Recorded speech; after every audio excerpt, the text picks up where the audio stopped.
Let's see this. World of Warcraft, Overwatch 2 collab. We're gonna watch it once, and then we're gonna watch it again and pause it.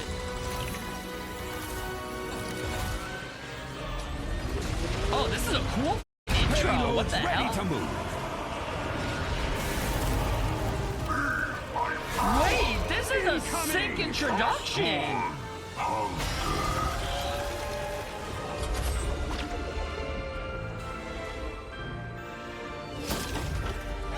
Fall back! What do we have here? Get this hunk of junk moving! Wait, but that can't be Widowmaker, because Widowmaker doesn't use arrows. You cannot escape. We need a healer. Wait, I'm sorry. I said I wasn't gonna pause, chat. I said I wasn't gonna pause. Did you guys hear that? I am happy to serve. We need a healer. We need a healer. They didn't say support! They didn't say we need a support! They said we need a healer! They are confirmed healers! Hey, that's all I gotta say. Listen, all you guys that are saying, Jay3, you're stupid, you're dumb. It's a support, not healer. Let's go back. Let's go back one more second. Let's hear this one more time. We need a healer. I think it said healer. I am happy to serve. I sense that your hardest battle is yet to come. Group up with me! I still have a few tricks up my sleeve. Now it's going to get interesting. Back no All shall suffer. Our spirit will triumph. We'll have to force our way through.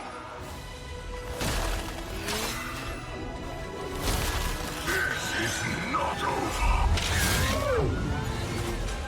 Got it. Package secured. I foresee great things for you. I really like this, like the way that they introduced all these skins. I like that. So I don't think there's much for us to go back on, chat, besides this. But it looks like there's a, what do you call it? I think his name is Thrall Orc, and basically an Orc Zenyatta. That's actually pretty cool. Okay, I like that. Also, it looks like you can see Zenyatta's feet. Interesting. For all you feet people out there. Listen, not me, but you guys.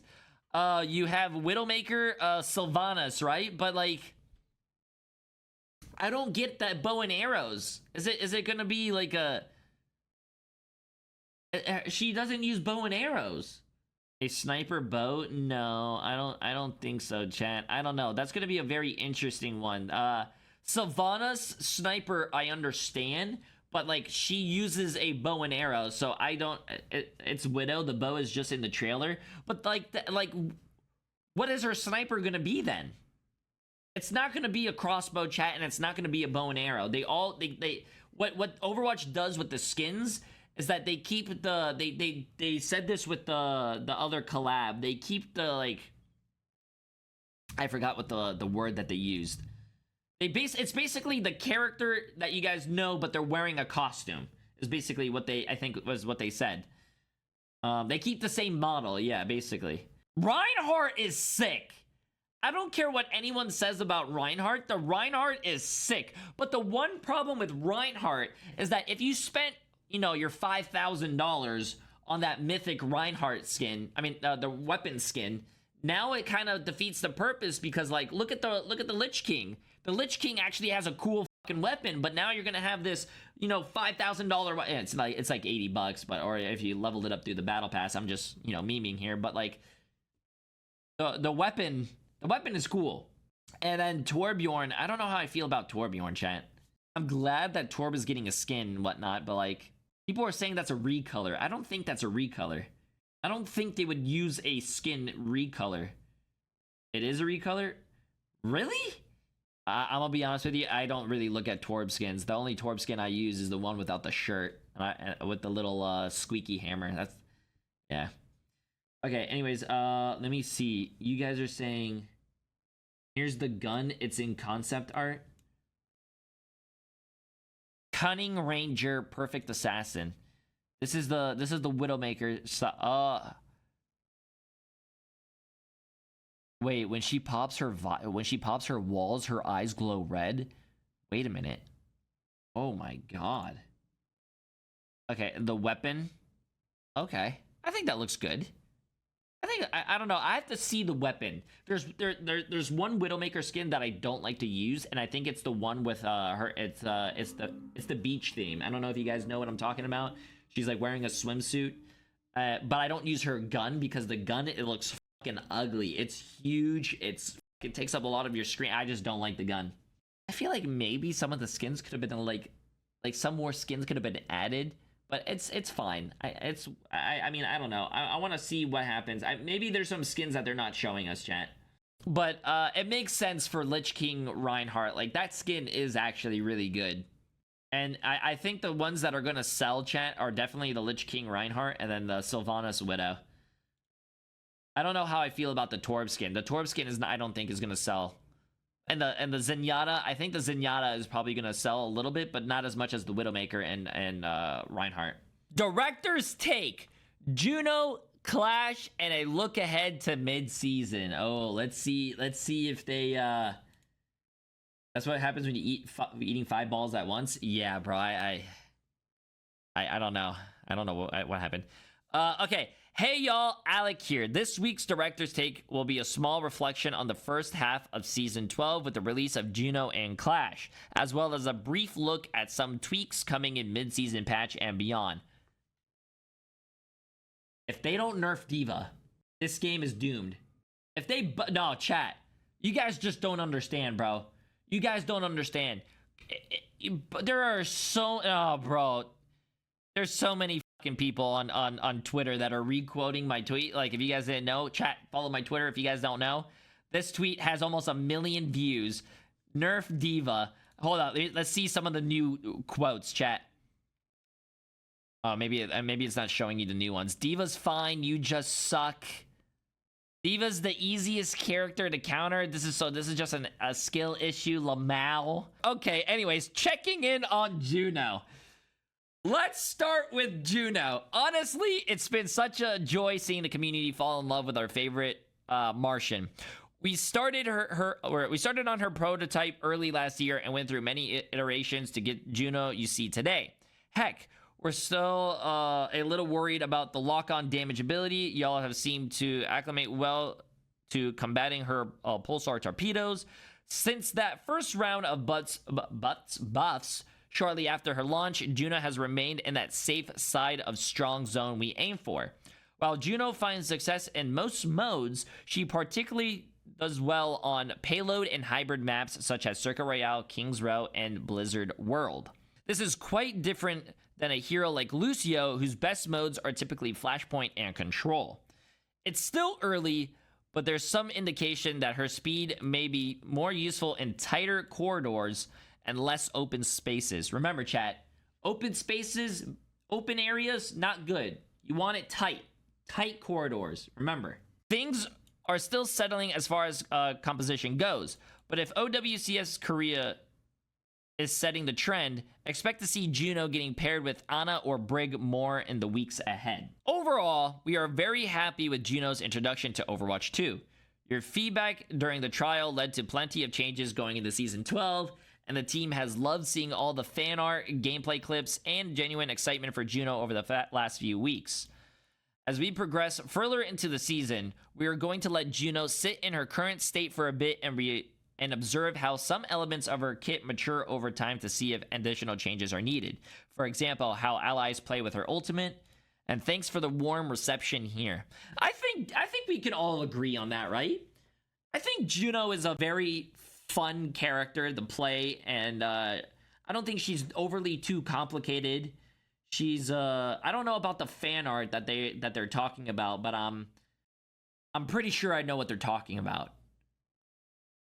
You know, I do think her ult does move a little too fast, but I do hope that, I don't know, I do think it's a good ult to put down on the floor and go in. It's a good pushing ult. You're not really gonna use it too much on like a defensive thing. Oh, a lot of Zaryas that a lot of Junos that I see in my games, as soon as we get grabbed, they throw down their ult, but we're still in the grab while the Juno ult is moving, you know, too far away.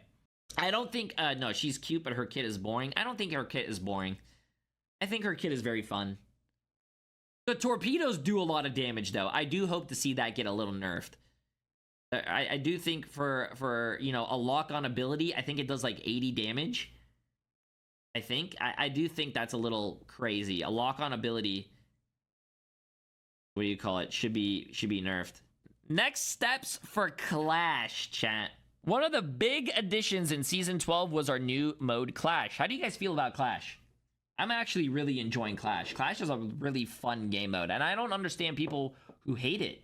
And there's a lot of people that are arguing with me that, like, as soon as you lose the first fight, whoever loses the first point first just loses the game. But I don't believe that's true.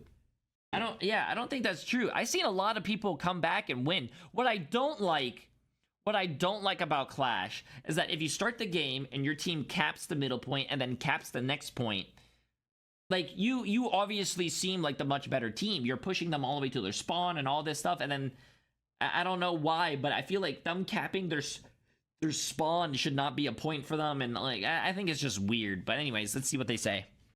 Yeah, I just don't like, yeah, exactly. I don't like how you can push the other enemy team all the way to their spawn, but still end up losing the game. That's just weird. That's just really weird. Anyways, when we set out to make Clash, we wanted it to contain more constant action than other modes, which I think it's fair. It's where you wouldn't feel like you are taking long treks to the team fight or objective. At one point during development, there was so much action that it became hard for folks to have a clear understanding of which point was active at any given time. Nothing worse than winning a team fight on the wrong point. With Clash now live, not only does it stand out in terms of pacing, Clash is fast and frantic, but the communication of where the match stands is much more clear. Your feedback was quite helpful to here to confirm a suspicion we had. Going for the last objective, A or E, was a Herculean. Sorry, chat. There you go, Florida. Task, and generally not worth it. So we split up the final points into 3 segments to make it clear, make it easier to acquire a single point in A and E. Sorry, Herculean. Sorry. I was gonna say Hercules for a second. Jesus. So we split up the final points into 3 segments to make it easier to acquire at least a single point on A or E. Okay. Even with some of those early changes to Clash, we think more tweaks are needed. Here are some of our current priorities in order for adjustments to Clash. Yeah, and I also agree. Flash would be better with more maps than 2. It's being stale. That's what I don't like about Blizzard. Blizzard is coming out with a new game mode, Clash, but they're not coming out with They're not coming out with maps for their previous game modes. I just don't understand. Flashpoint has been out for a fucking long time, and there's still only 2 maps. I just don't understand. You cannot keep coming out with, like, if they keep coming out with these other fucking game modes, chat, they're gonna forget about Flashpoint and it's only gonna have 2 maps. They're gonna forget about Clash and Clash is only gonna have 2 maps. Like, that's what I don't understand. If you bring back 2CP, you're bringing up like 4 or 5 maps. And, you know, Overwatch 2 players never played 2CP. That's new maps for them.